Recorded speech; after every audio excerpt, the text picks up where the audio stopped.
आप सभी का आरपीसी क्लासेस में।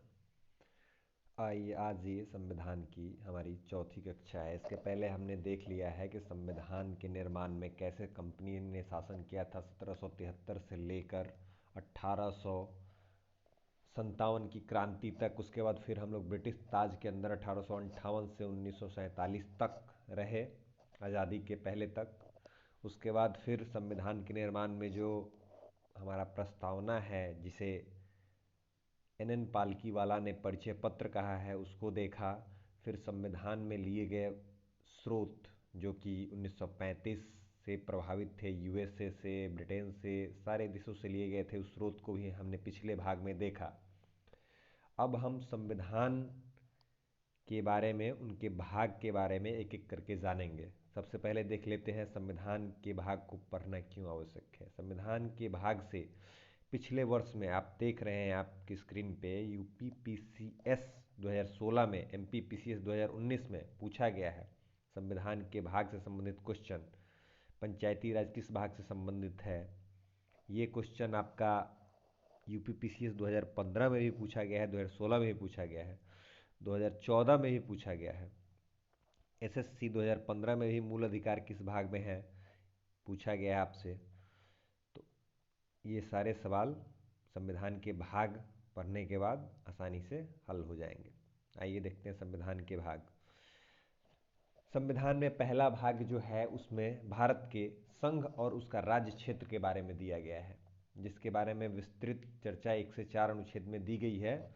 उसको हम लोग जब पार्ट वाइज करेंगे तो एक एक अनुच्छेद देखेंगे। अभी फिलहाल ये भाग 1 से 4 अनुच्छेद, संघ और उसका राज्य क्षेत्र, जिसमें संघ में शामिल राज्य को करना है, फिर उसके नाम में परिवर्तन, सीमा में परिवर्तन, ये सब है। ठीक है, उसको आगे देखेंगे। भाग 2 में आपका नागरिकता आता है, किस तरह से भारत के नागरिक बन सकते हैं, कौन कौन नागरिक बन सकते हैं, क्या अहर्ताएँ हैं, क्या क्या मतलब भारत के नागरिक से आप किस तरह से वंचित हो सकते हैं, उसके बारे में भाग 2 में दिया गया है, 5 से लेकर 11 अनुच्छेद तक। फिर भाग 3 में आपका आता है मौलिक अधिकार, जो कि अनुच्छेद 12 से 35 तक दिया हुआ है, जिसमें आपके सभी प्रकार के अधिकार, समानता का अधिकार, जीने का अधिकार, स्वतंत्रता का अधिकार, बोलने का अधिकार, पढ़ने का अधिकार, सोने का अधिकार, विदेश यात्रा का अधिकार, सारे अधिकार दिए हुए हैं आपको। उसके बाद हमारे पास आते हैं भाग 4, नीति निर्देशक तत्व, अनुच्छेद 36 से 51 तक, जिसमें आपको शराबबंदी पे प्रतिबंध से लेकर पशु बलि की हत्या पे प्रतिबंध, पंचायती राज, 0 से 6 वर्ष तक के बच्चों की शिक्षा, ये सारी बातें अनुच्छेद 36 से 51 में राज्य के नीति निर्देशक तत्वों में दिया गया है। इसी में आपको एक ये हर मतलब कि पुरुष और महिला को बराबर मजदूरी का हक, ये भी दिया गया है इसी में। फिर भाग 4 के ए में मूल कर्तव्य जोड़ा गया था बाद में 1976 में, वो मूल कर्तव्य अनुच्छेद 51 के क में दिया हुआ है। फिर 5 में आपका आता है संघ सरकार के बारे में, अनुच्छेद 52 से 151 तक दिया हुआ है, जिसमें संघ की कार्यपालिका शक्ति, जिसमें भारत के एक राष्ट्रपति होते हैं और उन्हीं के मतलब उन्हीं को साथ देने के लिए उनकी एक मंत्रिपरिषद होती है, उसके बारे में 52 से 78 अनुच्छेद तक दिया गया है। संसद के बारे में भी दिया गया है कि संसद में कौन कौन लोग होते हैं, उनका निर्वाचन किस प्रकार होता है, उनका जो भी क्रियाकलाप है 79 से 122 तक दिया हुआ है। राष्ट्रपति अध्यादेश जारी करते हैं, आप लोगों को पता है जब संसद का सत्र नहीं चलता है तो राष्ट्रपति अध्यादेश जारी करते हैं, अनुच्छेद 123 के तहत ही। संघ की न्यायपालिका भी है, अनुच्छेद 124 से लेकर 147 तक। सीएसजी हमारे होते हैं 148 से 151 तक।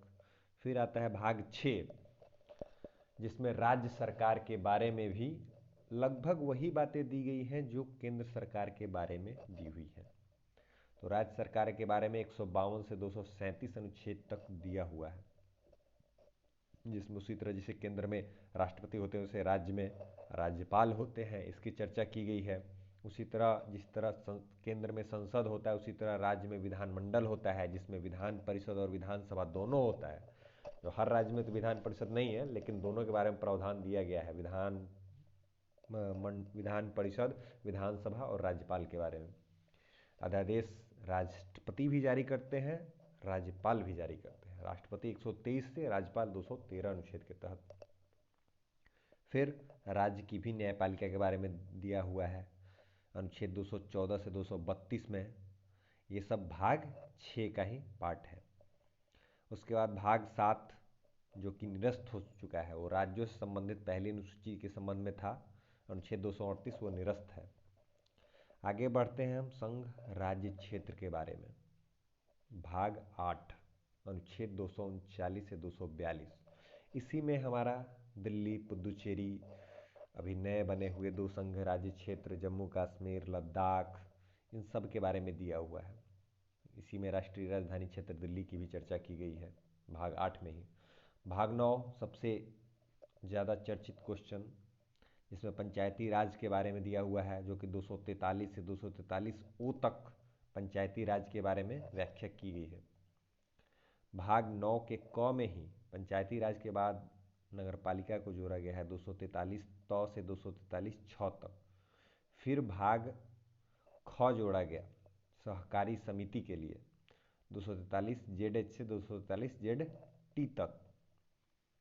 उसके बाद भाग 10 से अनुसूचित और जनजाति क्षेत्रों के लिए। भाग 11 संघ राज्य क्षेत्र के संबंध से लेके हैं, जिसमें विधायी संबंध और वित्तीय संबंध दोनों होते हैं। किस प्रकार राज्य और केंद्र में संबंध होना चाहिए, किस किस स्थिति में संघ राज्य के विषय पे भी कानून बना सकती है, इसके बारे में विस्तृत जानकारी भाग 11 में दी गई है। भाग 12 में वित्त संबंधित हैं जो भी हैं, जैसे कि वित्त आयोग का गठन भी इसी में है 280 अनुच्छेद के तहत। आकस्मिकता निधि भी है। इसके बाद भाग 13 भारत के राज्य क्षेत्र के भीतर व्यापार 301 अनुच्छेद से 307 तक। भाग 14 इसमें है सेवाएं और लोक सेवा आयोग, दोनों हैं 308 से 314 तक सेवाएं दी हुई हैं। उसके बाद आपका लोक सेवा आयोग 315 से 323, जिसमें यूपीएससी या स्टेट पीएससी दोनों के बारे में है। भाग 15 निर्वाचन से है 324 से अनुच्छेद 329 क तक, जिसके बारे में आपको किस प्रकार से चुनाव कराए जाते हैं, कौन कौन लोग वोट देने के लिए एलिजिबल हैं, जो भी है। क्योंकि आपका मतदान एक संवैधानिक अधिकार है, मूल अधिकार नहीं होता है, आपका संवैधानिक अधिकार है वोट देना। उसके बाद भाग 16 कुछ वर्गों के लिए विशेष प्रावधान है, जैसे आरक्षण की बात की गई है इसमें। राज्य विधानमंडल में, संसद में, कुछ नौकरियों में प्रावधान किया गया है इसमें आरक्षण के लेके। फिर भाग 17 है राजभाषा के लेके, अनुच्छेद 343 से 351 तक, जिसमें केंद्र की क्या होगी भाषा, राज्य की भाषा, न्यायालय की भाषा, हिंदी के विकास के लिए, ये सारी बातें दी हुई है भाग 17 में। भाग 18 आपात उपबंध के बारे में बात करता है, जिसमें 3 तरह के आपात उपबंध हैं, 3 तरह के आपातकाल लगते हैं, आप लोग जानते हैं, राष्ट्रपति शासन, वित्तीय आपात और एक होता है राष्ट्रीय आपात। तीनों आपात की चर्चा अनुच्छेद 18 में की गई है। अनुच्छेद 19 में प्रकीर्णन दिया हुआ है 361 से 367 तक। उसके बाद संविधान संशोधन की बात की गई है भाग 20 अनुच्छेद 368 में। उसके बाद जो भाग है आपका अस्थायी संक्रमणशील, भाग 21 369 से 392, इसी में आपके कश्मीर के बारे में बात की गई है। अनुच्छेद 370 जो है था पहले कश्मीर में, इसी भाग का हिस्सा था। भाग 22 अंतिम जो है हमारे पास, जिसमें संक्षिप्त नाम प्रारंभ हिंदी में पाठ, अनुच्छेद 393 से 395 तक दिया हुआ है। इसका 395 अनुच्छेद जो है वो भी निरस्त है। ये भाग के बारे में जानकारी थी, जिसे पूछा जाता है विभिन्न परीक्षाओं में।